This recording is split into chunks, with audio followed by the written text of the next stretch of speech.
Négociations entre autorités maliennes et groupes rebelles. Après 11 jours, les deux parties ont paraphé hier un accord préliminaire à l'élection présidentielle et au pourparlers inclusif de paix au Mali. 19 juin, journée mondiale de lutte contre la drépanocytose, un mal génétique qui touche plus de 5000 enfants au Mali. La commémoration a été marquée ce matin par plusieurs activités. Voilà pour le sommaire. Mesdames, Messieurs, bonsoir et bienvenue dans ce journal. Nous sommes mercredi et le Conseil des ministres s'est réuni en session ordinaire sous la présidence du président de la République par intérim, le professeur Dioncounda Traoré. Après examen des points inscrits à l'ordre du jour, le Conseil a adopté des projets de texte, entendu des communications et procédé à des nominations. Avec moi dans ce studio, Nyanya Aliou Traoré pour vous livrer le contenu. Bonsoir Nyanya. Bonsoir Aïssata et bonsoir à tout le monde. Au chapitre des mesures législatives sur présentation du ministre des Affaires étrangères et de la coopération internationale, le Conseil des ministres a adopté un projet de loi autorisant la ratification de l'accord de prêt signé entre le gouvernement de la République du Mali et le Fonds africain de développement en vue du financement du programme d'urgence d'appui à la reprise économique. Le gouvernement de la République du Mali a signé à Bamako le 10 mai 2013 avec le Fonds africain de développement un accord de prêt d'un montant de 20 millions d'unités de compte, soit 14 milliards 923 millions de francs CFA environ. Le prêt contribuera au financement du programme d'urgence d'appui à la reprise économique dont les actions visent à faire face aux besoins urgents nés des crises sécuritaires, politiques et institutionnelles qui ont affecté le Mali et atténué leur impact sur les populations démunies. Les principales composantes du programme sont le rétablissement du fonctionnement normal de l'administration publique, la restauration des capacités de l'État à fournir les services sociaux de base et la création des conditions nécessaires à une reprise rapide de l'économie. L'accord définit les conditions d'octroi, d'affectation et de remboursement du prêt. La ratification est une étape nécessaire à son entrée en vigueur. 2. Un projet de loi autorisant la ratification de l'accord de crédit numéro 5227 ML signé entre le gouvernement de la République du Mali et l'Association internationale de développement IDA en vue du financement additionnel du projet de compétitivité et de diversification agricole PCDA.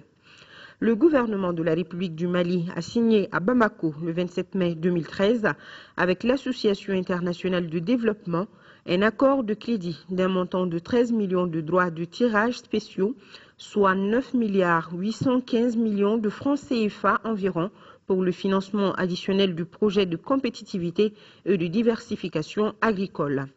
Le projet a pour objectif, à travers différentes composantes, d'améliorer la performance des chaînes d'approvisionnement pour une gamme de produits agricoles, d'élevage et de pêche pour lesquels le Mali dispose d'un avantage comparatif confirmé. L'accord définit les conditions particulières d'octroi, d'exécution et de remboursement du prêt. La ratification est une étape nécessaire à son entrée en vigueur. Sur présentation du ministre du Travail, de la fonction publique et des relations avec les institutions, le Conseil des ministres a adopté un projet de loi autorisant le gouvernement à prendre certaines mesures par ordonnance. La Constitution de la République du Mali, à son article 74, permet au gouvernement, pour l'exécution de son programme ou dans des domaines déterminés par la loi, de demander à l'Assemblée nationale l'autorisation de prendre par ordonnance des mesures qui sont normalement du domaine de la loi. En application de cette disposition, le présent projet de loi vise à permettre au gouvernement de prendre entre la clôture de la session ordinaire d'avril 2013 et l'ouverture de la session ordinaire d'octobre 2013 des mesures par ordonnance dans les domaines déterminés. Au chapitre des mesures réglementaires, sur le rapport du ministre de l'Économie, des Finances et du Budget, le Conseil des ministres a adopté 1. Un projet de décret portant approbation de l'avenant numéro 1 au marché relatif aux travaux d'aménagement en 2x2 voies de la section urbaine de la route nationale numéro 5, RN5 du pont de Weweanko au pont Y de la sortie de Sebeninkoro. Dans le cadre de la mise en œuvre du projet d'élargissement de la route Carrefour de la Paix, pont Weweanko, point Y de la sortie de Sebeninkoro, le gouvernement a conclu en 2011 avec l'entreprise Covec Mali un marché relatif aux travaux d'aménagement en 2x2 voies de la section urbaine de la route nationale numéro 5 du pont de Weweanko au point Y de la sortie de Sebeninkoro pour un montant de 6,908 milliards de francs CFA environ et un délai d'exécution de 12 mois. Au cours de l'exécution des travaux, il est apparu nécessaire de procéder à des réajustements des travaux confortatifs ou d'améliorations nécessaires à une plus grande sécurisation des usagers et des riverains. Le présent avenant d'un montant d'1,155 milliards de francs CFA environ et un délai d'exécution de 4 mois porte sur l'exécution de ces travaux supplémentaires qui comprennent la réalisation de travaux routiers et aménagements connexes, l'élargissement du pont de Weweanko, la construction de passerelles et le réseau d'éclairage public. Le financement est assuré par la Banque africaine de développement, BAD. Un projet de décret portant approbation du marché relatif à la fourniture d'encre indélébile et d'encre rigide pour les élections générales de 2013. L'organisation technique et matérielle d'élections libres et transparentes est l'une des principales missions confiées au gouvernement de transition. C'est dans le cadre de l'exécution de ces missions que se situe la conclusion du marché relatif à la fourniture au profit du ministère de l'administration territoriale, de la décentralisation et de l'aménagement du territoire d'encre indélébile et d'encre rigide pour les élections générales de 2013. Le marché est attribué, après appel d'offres, à la société Jula Service SARL pour un montant d'1,347 milliards de francs CFA environ et un délai de livraison de 20 jours. Le financement est assuré par le budget national. Au chapitre des mesures individuelles, le Conseil des ministres a procédé aux nominations suivantes. Au titre du ministère des Affaires étrangères et de la coopération internationale, inspecteur en chef à l'inspection des services diplomatiques et consulaires, Lamine Keïta, inspecteur des services économiques. Au titre du ministère du Logement, des Affaires foncières et de l'Urbanisme, conseiller technique, Mamadou Lamine Sidibé, ingénieur des constructions civiles. Inspecteur en chef adjoint à l'inspection des domaines et des affaires foncières, Boureima Bokoum, inspecteur des services économiques. Inspecteur à l'inspection des domaines et des affaires foncières, Félix Dako, ingénieur des eaux et forêts. Madani Guindo, ingénieur des constructions civiles. Au titre du ministère de l'Énergie et de l'Eau, chargé de mission, Fodé Keïta, administrateur de l'action sociale. Directeur des finances et du matériel, Fanta Karabinta, inspecteur des services économiques. Au chapitre des communications, au titre de la présidence de la République, le président de la République a informé le Conseil des ministres de la situation de l'accord préliminaire à l'élection présidentielle et au pourparlers inclusif de paix au Mali. Le gouvernement de la République du Mali a signé le 18 juin 2013 à Ouagadougou l'accord préliminaire à l'élection présidentielle et au pourparlers inclusif de paix au Mali avec le Mouvement national pour la libération de l'Azawad, MNLA, et le Haut Conseil pour l'unité de l'Azawad sous l'égide du président Blaise Compaoré, président du FASO et médiateur de la CEDEAO dans la crise malienne. La coordination des mouvements et forces patriotiques de résistance et du mouvement arabe de l'Azawad ont exprimé leur adhésion totale à l'accord.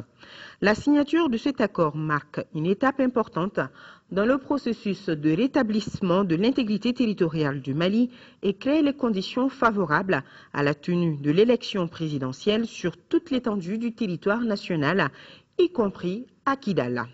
L'accord prévoit notamment la cessation immédiate des hostilités, le cantonnement sans délai et le désarmement des groupes armés et le déploiement de l'administration et les services de base. L'accord prévoit également le déploiement des forces de défense et de sécurité maliennes dans la région de Kidal. Ces déploiements comprennent la mise en place sans délai des premiers éléments des forces de défense et de sécurité à Kidal. Le Conseil des ministres a saisi cette occasion pour remercier les pays et organisations amies qui ont facilité le processus de dialogue ayant abouti à cet accord. Au titre du ministère de l'Énergie et de l'Eau, le Conseil des ministres a été informé du lancement de l'opération de contrôle des installations électriques intérieures et de délivrance de visas de conformité aux normes et règlements de sécurité en vigueur. Les incendies d'origine électrique deviennent de plus en plus nombreux dans notre pays, occasionnant de graves dégâts matériels, parfois des pertes en vies humaines. Selon les experts, le phénomène est dû dans la plupart des cas à la non-conformité et à la mauvaise qualité des matériels utilisés ou des installations réalisées par des non-professionnels. Afin d'apporter des solutions aux problèmes, le gouvernement a décidé d'instituer, à l'instar de nombreux pays de la sous-région, un mécanisme de contrôle et de délivrance de visas de conformité des installations électriques intérieures assurées par des vérificateurs agréés. L'opération de contrôle démarre le 15 août 2013 après la publication du barème et l'organisation d'une campagne d'information qui va durer un mois à partir du 15 juillet 2013. La campagne sera menée par les acteurs de la Direction nationale de l'énergie et des MSA, l'Association des vérificateurs agréés pour le contrôle des installations électriques intérieures et l'ASCOMA. Voilà, Issata, ce qu'on pouvait retenir de ce conseil. Assez long, oui. Merci, Nyanya. Et bonne suite de journée. Il faut rester un peu avec nous. Vous le savez depuis hier, le gouvernement malien et les groupes armés rebelles sont parvenus donc à un accord préliminaire. C'est un prélude à l'élection présidentielle et au dialogue inclusif au Mali. Le document exige le cantonnement et le désarmement des rebelles. Il demande aussi le redéploiement immédiat de l'armée à Kidal. La coordination des mouvements et forces patriotiques de résistance et le mouvement arabe de l'Azawad ont fait une déclaration commune d'adhésion à cet accord préliminaire. Le reportage complet de nos envoyés spéciaux Ibrahima Traoré et Tiedje Kamara. Les négociations entre le gouvernement et l'ensemble des groupes armés du Nord accouchent enfin d'un accord préliminaire au processus de paix au Mali. Le document est signé à la présidence de la République burkinabé par les différentes parties, le médiateur de la CEDEAO et les partenaires internationaux. Le texte exige l'intégrité territoriale, la souveraineté ainsi que la forme laïque et républicaine du Mali. Le document prévoit aussi le redéploiement immédiat des forces armées et de sécurité à Kidal. Cet accord intérimaire ouvre ainsi un dialogue inclusif entre tous les Maliens. On respecte l'intégrité territoriale du Mali, on respecte la forme républicaine, on respecte le caractère laïque de l'État, on respecte maintenant ce qui se joue, ça se joue à l'intérieur du Mali. C'est entre Maliens et le débat est inclusif, tout le monde est là-dedans et tout le monde décidera du sort du Mali. Légalement, nous sommes inclus dans le processus. C'est-à-dire que le fait pour nous d'avoir fait une déclaration d'adhésion, dans les conditions prévues par cet accord, nous sommes dans le système.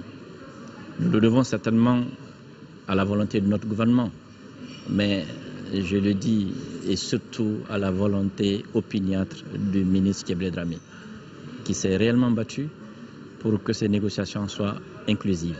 Ceux qui avaient hier contesté le Mali acceptent de rentrer dans les rangs du Mali pour que tous ensemble nous discutions de ce que nous devons faire pour reconstruire, rebâtir, redresser notre pays, pour relever notre pays. Bon, aujourd'hui, ils admettent qu'ils se sont trompés, qu'ils rentrent dans la République. En ce moment-là, la commission dialogue et réconciliation prendra le relais sans délai, j'en suis convaincu, pour créer les conditions de ce vaste dialogue intermalien qui devrait nous permettre d'avancer. Une commission technique mixte de sécurité a été mise en place pour conduire le processus sur le terrain. Elle est chargée de définir le mécanisme le plus rapide et le plus sécurisé du cantonnement et du désarmement des rebelles. La commission est composée d'officiers supérieurs maliens, de la MISMA, de la MINUSMA, de l'opération Serval et des représentants des groupes armés. La première réunion de cette commission s'est justement tenue aussitôt pour accélérer le processus sur le terrain. Au nom du président de la République du Mali, son Excellence Biangouna Traoré et de l'ensemble du gouvernement du Mali, je réitère ici la ferme volonté et l'engagement des autorités de mon pays à œuvrer inlassablement pour restaurer et instaurer un climat de paix et d'entente entre tous les fils du pays. L'accord que nous venons de signer sera, je n'en doute nullement, un tremplin vers un Mali nouveau qui sera bâti sur les valeurs de démocratie, de bonne gouvernance, de justice et de solidarité. Je forme le vœu que l'esprit de fraternité, le sens élevé de l'intérêt national, la culture de dialogue qui ont animé l'ensemble des délégations au cours de nos concertations continuent d'inspirer le peuple frère du Mali afin que la voie d'espérance ouverte aujourd'hui conduise rapidement le Mali vers un avenir meilleur. Un avenir meilleur qui passe par la justice. Sur demande du gouvernement, l'accord intérimaire prévoit la création d'une commission d'enquête internationale sur les crimes contre l'humanité et crimes de guerre commis dans le nord du Mali. Il a fallu 11 jours de négociations pour qu'un accord soit trouvé. Son application permettra donc le cessez-le-feu et l'organisation des élections sur tout le territoire. Sidiki Dambélé a parcouru les 12 pages de l'accord. Suivons ensemble son résumé. L'accord préliminaire à l'élection présidentielle et au pourparlers inclusif des paix au Mali qui vient d'être signé par le gouvernement et les groupes armés comporte 12 pages, 25 articles. Il a fallu 11 jours de négociations pour parvenir à cet accord, une étape importante pour la réconciliation nationale et la paix. Le document, on peut le scinder en deux. La première partie traite de la cessation des hostilités. Les deux parties s'engagent à déposer les armes pour permettre la tenue de l'élection sur toute l'étendue du territoire national. Le cessez-le-feu entrera en vigueur à compter de la date de signature de l'accord, c'est-à-dire depuis hier mardi après-midi.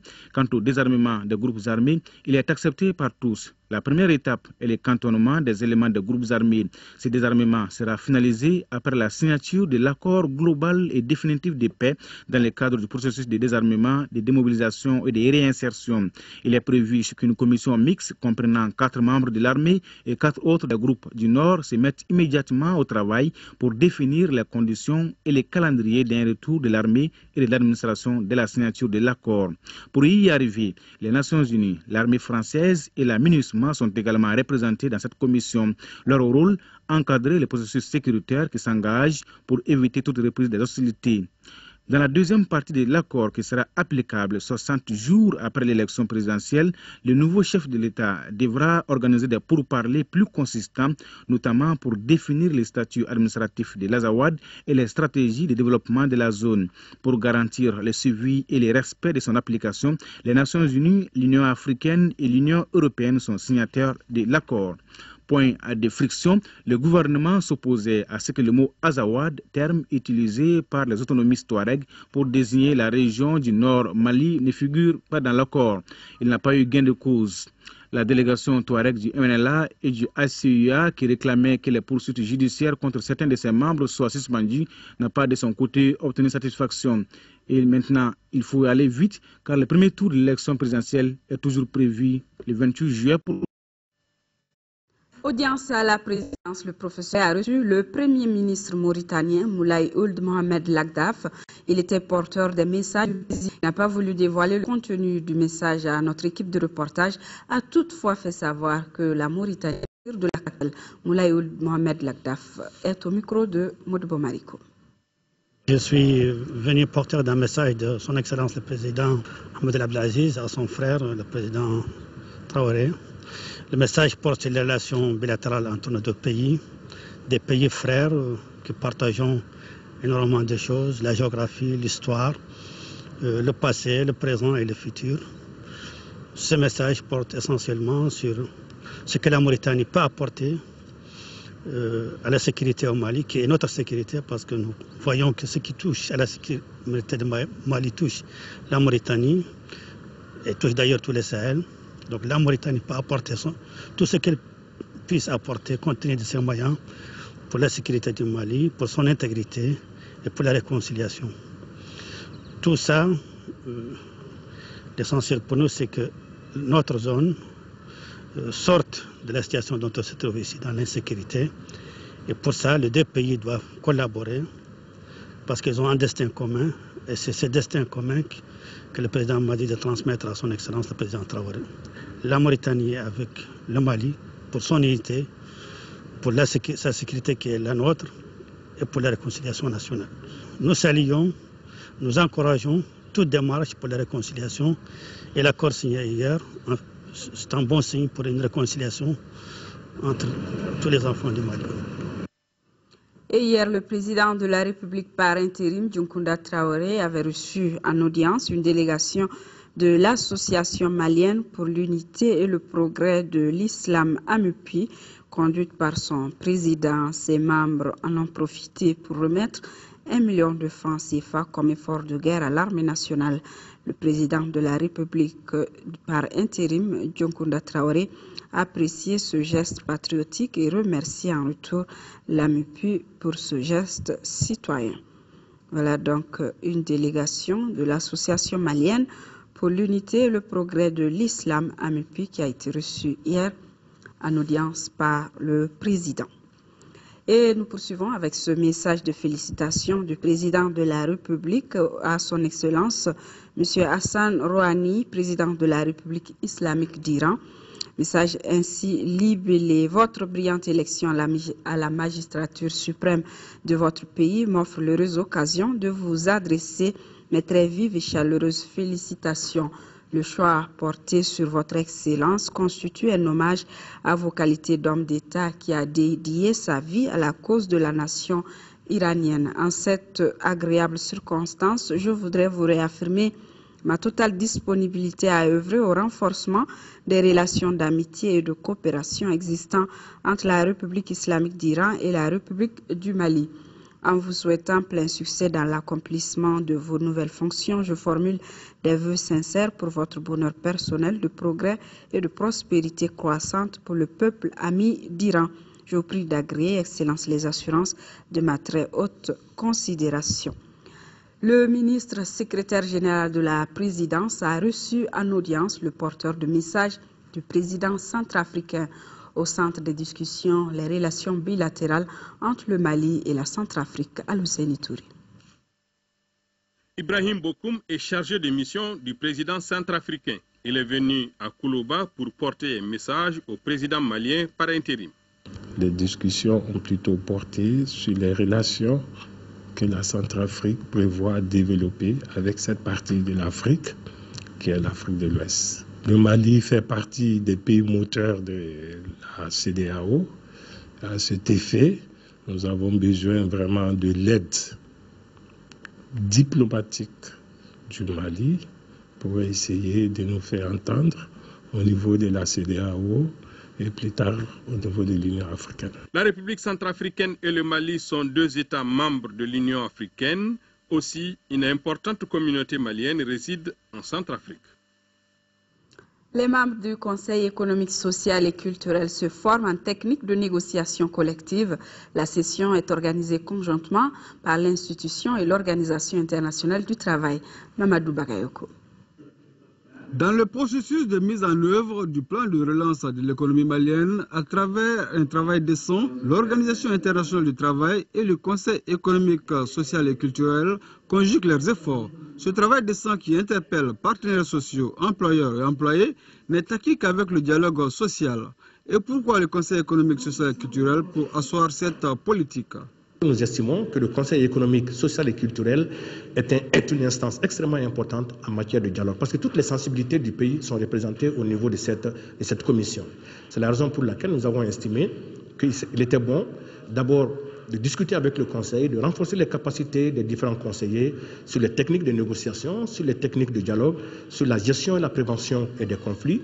Il est toujours difficile de gérer une situation d'après-crise. Le président du Conseil économique, social et culturel en est bien conscient.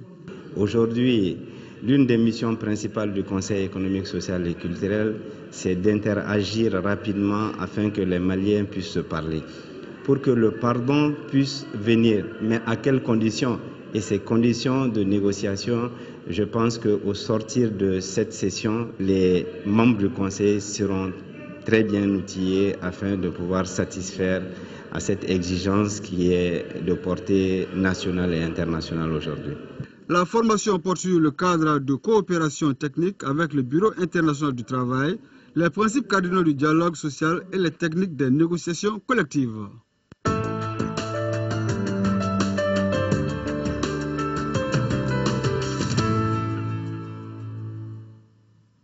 Élection présidentielle de juillet prochain, les mandataires et délégués du parti ADEMA étaient en atelier pendant 2 jours. Ils s'informaient sur le processus électoral au Mali et sur les innovations apportées au prochain scrutin. Le reportage de Mohamed Diarra. Pour réussir une bonne élection, il faut que les différents acteurs soient au même niveau d'information. C'est fort de cette conviction que le parti de l'abeille a réuni ses mandataires et délégués pour une formation de 2 jours. Les participants sont venus des régions de Ségou, Sikasso et Mopti. Ils ont appris les différentes étapes du processus électoral tout en tenant compte des innovations introduites dans l'organisation des élections au Mali.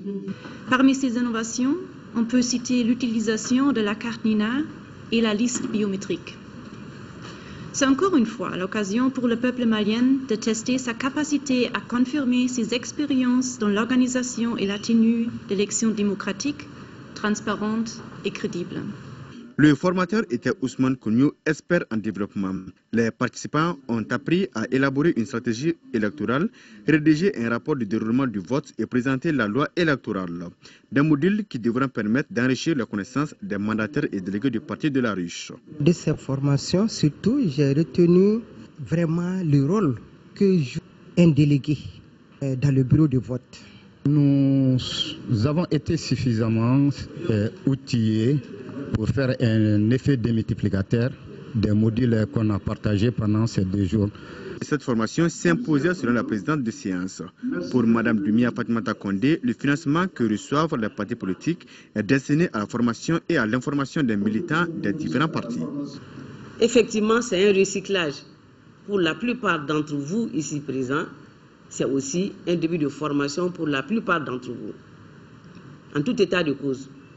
Ce que je voudrais que vous reteniez, c'est que votre mission principale, c'est de restituer toutes les informations que vous allez avoir ici.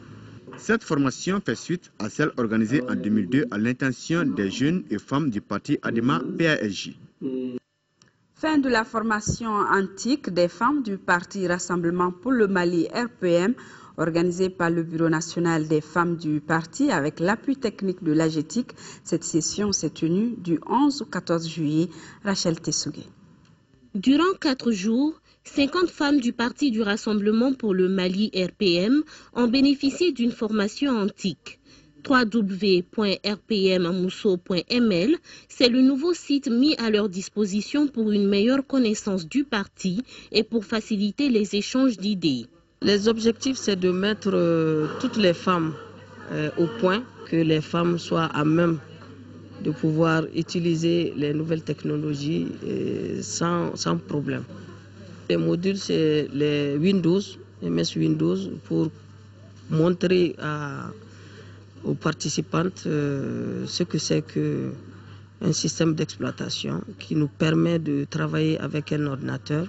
Ensuite, Word pour pouvoir saisir des textes, des messages au cas où ils doivent envoyer et surtout Internet. La vice-présidente du bureau politique national du RPM a félicité les participantes pour leur assiduité lors de cette formation. Elle les encourage à toujours utiliser l'outil informatique qui est un instrument indispensable pour la promotion et l'épanouissement des femmes. Je remercie les participantes. Donc, de temps en temps, allez devant les machines, quelque part, quand vous avez l'occasion, ou même ici, vous pouvez saisir certaines occasions pour venir vous former et vous perfectionner.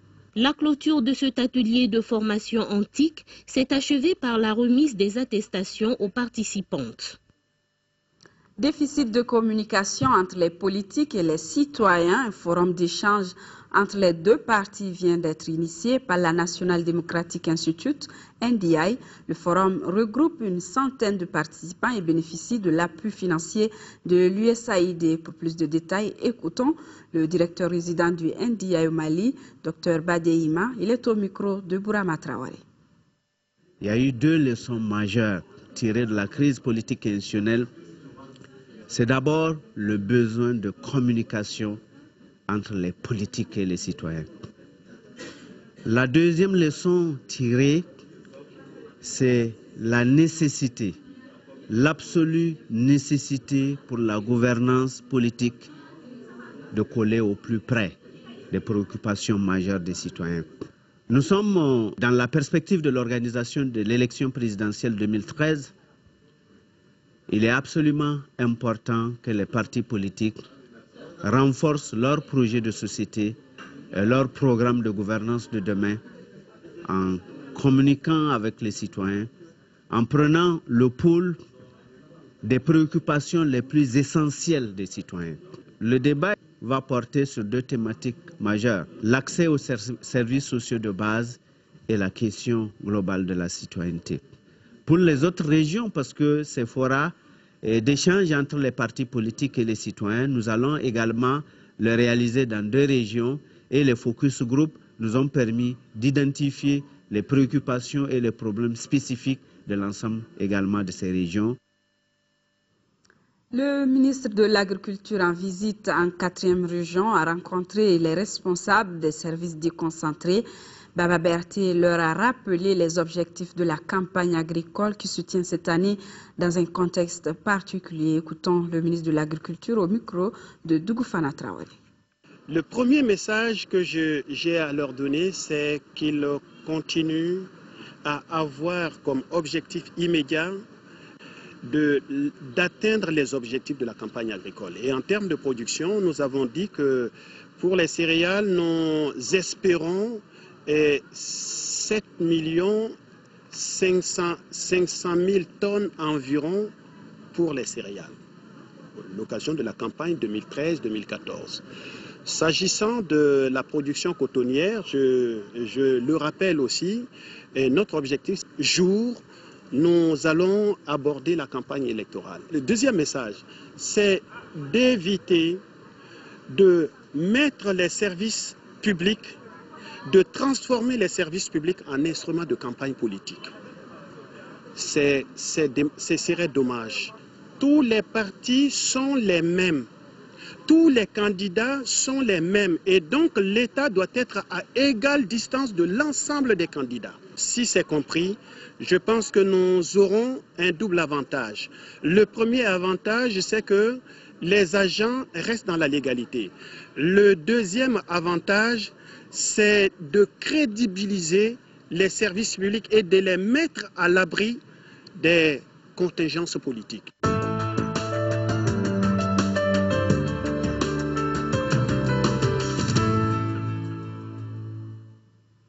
19 juin, journée mondiale de lutte contre la drépanocytose. Les activités se sont passées ce matin au Centre de recherche et de lutte contre la maladie. Dans notre pays, la drépanocytose touche plus de 5000 enfants. La journée a été donc mise à profit pour remettre des distinctions aux acteurs impliqués dans sa lutte. Fatmata Kone, compte rendu.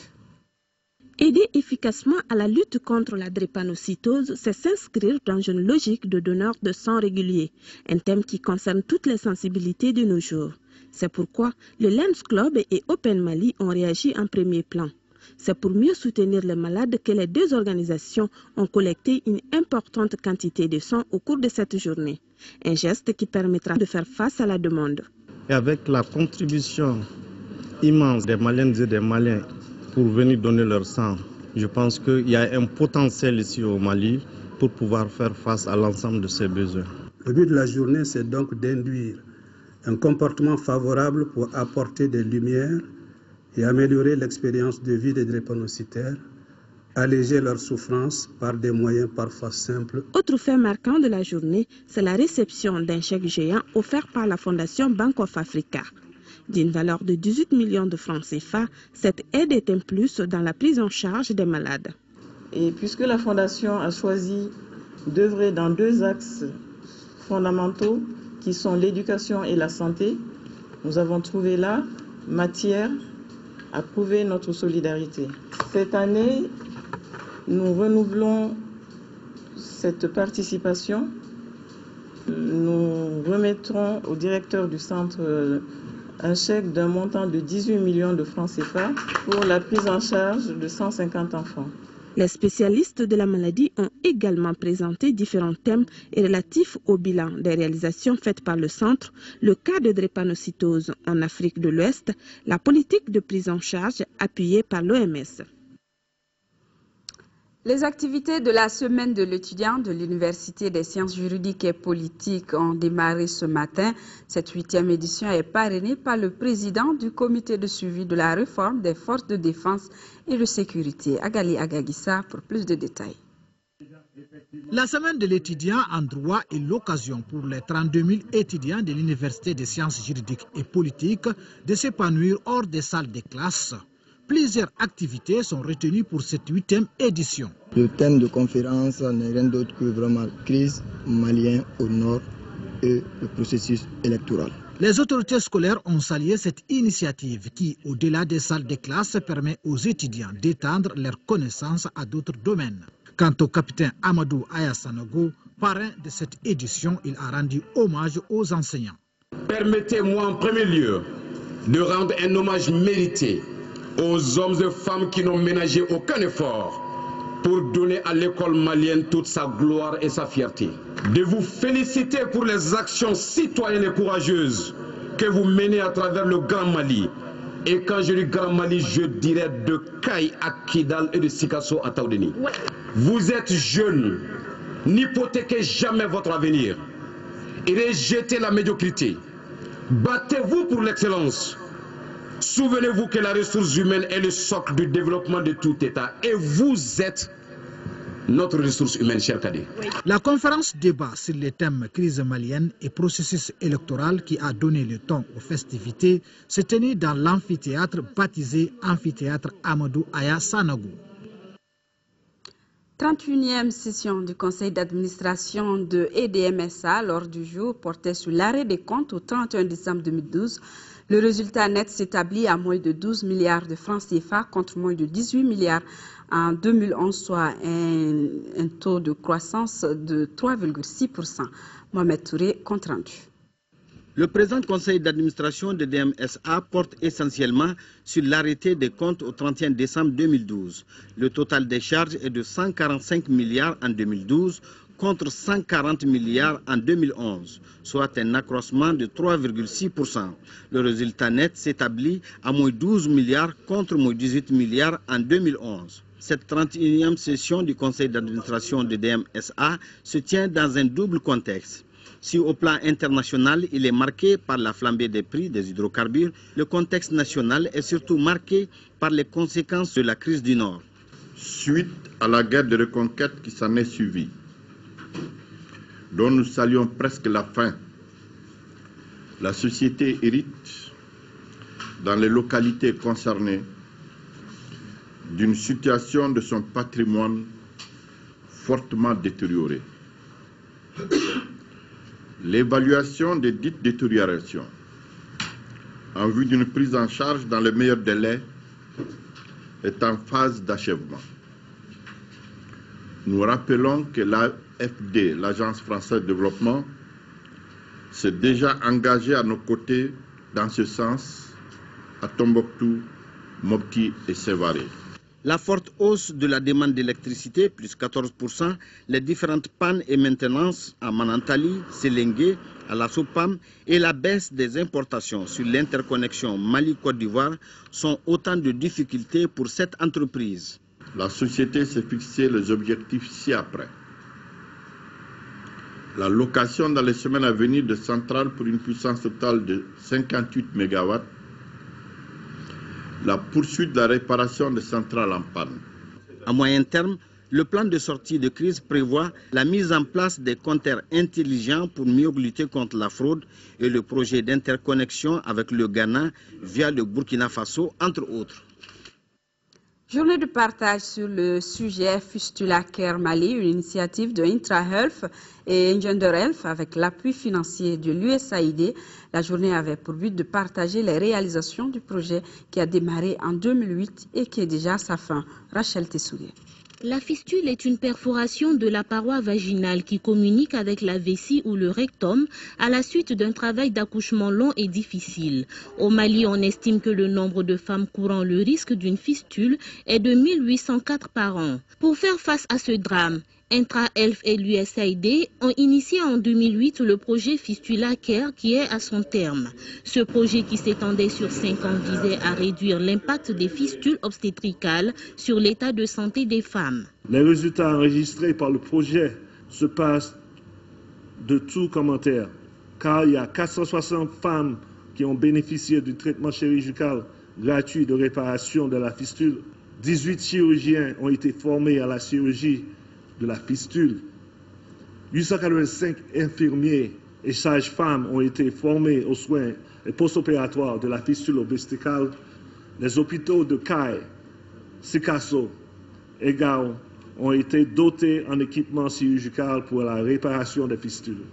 Selon les experts en la matière, la fistule peut être complètement éradiquée au Mali. Avec des ressources appropriées, des connaissances suffisantes, un système de santé solide, la fistule peut être éradiquée. L'éradication de la fistule requiert des mesures préventives, un accès accru aux soins obstétricaux d'urgence et des actions pour prendre en charge le nombre de cas existants en attente de traitement.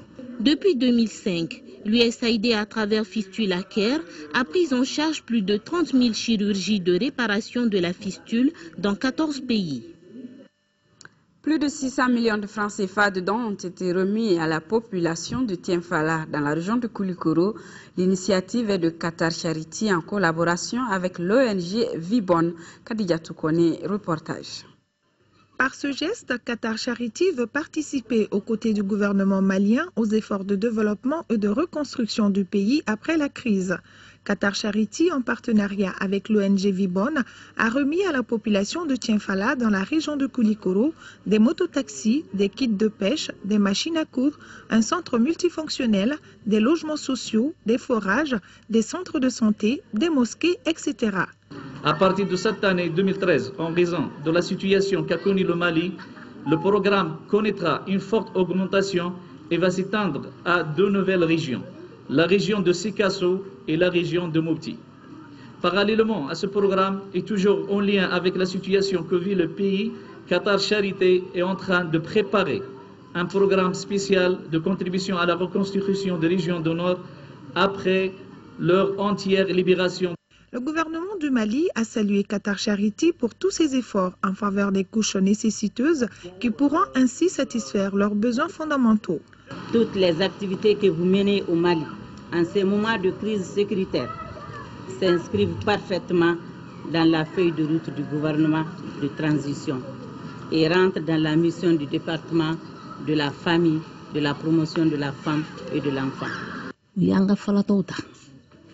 Kanga banabatota hinewo hineno be kango du kono yo bera sauma alibi ko toka chande uba amala de lukande molila.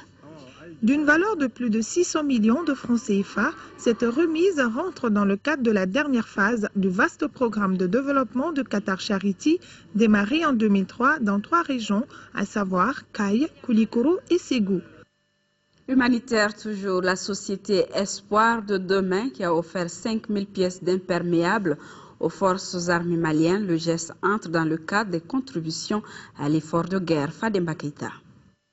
Ces 5000 pièces d'imperméables destinées aux forces armées maliennes ont coûté à la société Espoir de demain 57,5 millions de francs CFA. Un geste patriotique de ce groupe d'opérateurs économiques qui entre dans le cadre des contributions à l'effort de guerre. La saison hivernage, nos hommes sont sur le train. C'est par rapport à ça, moi et mon société, on a réuni nos efforts pour essayer de faire un don de l'imprégnable. Pour notre société, ce n'est pas la première fois et ni la dernière fois aussi. J'espère que ça va continuer. Les imperméables offerts en cette période hivernale viennent au bon moment. Ils contribueront sans nul doute à mettre à l'abri nos combattants engagés sous la pluie. En cette période hivernale, ça veut dire ce que ça veut dire, notamment pour les hommes qui sont sur le terrain.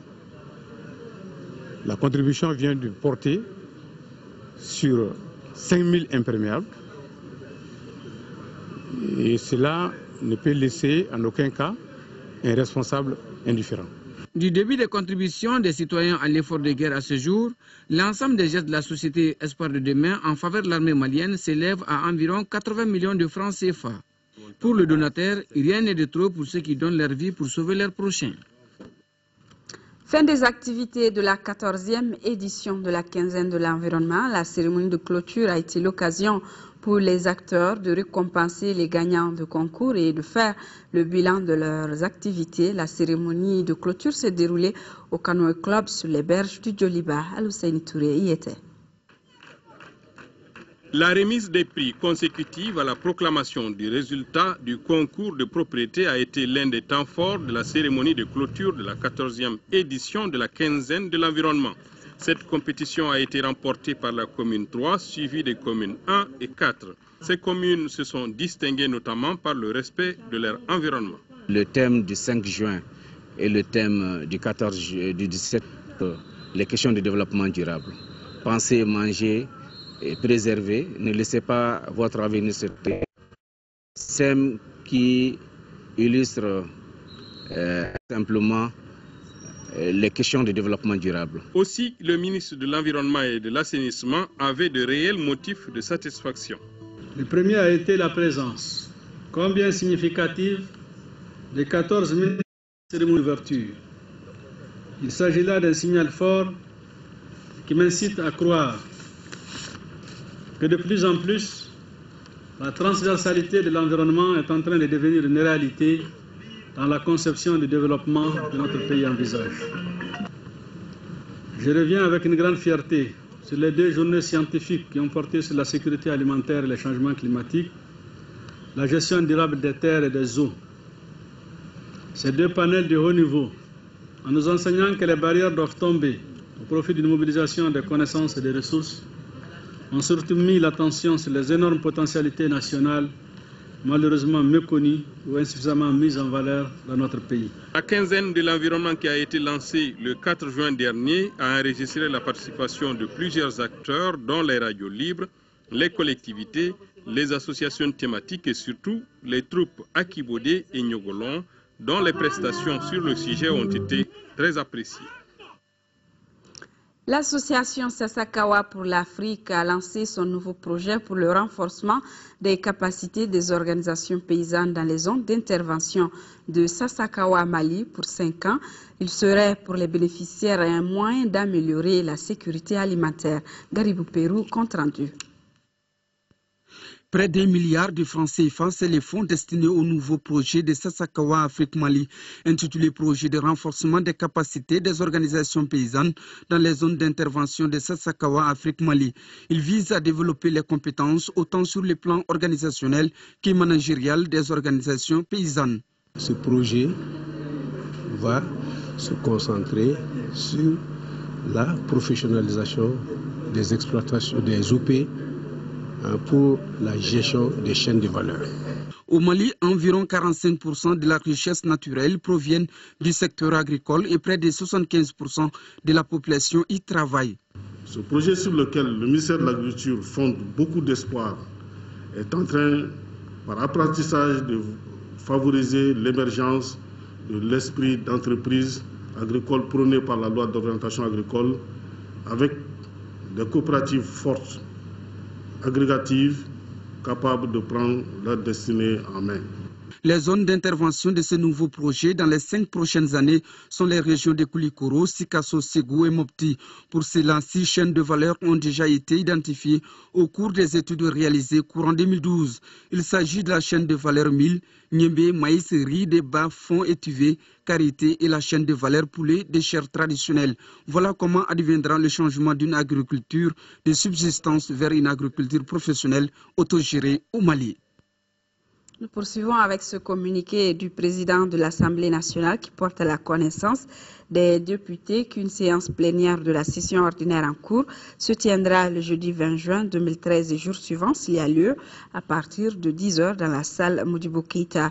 Le projet d'ordre du jour porte sur des délibérations sur des projets de loi intéressant la vie de la nation et des communications.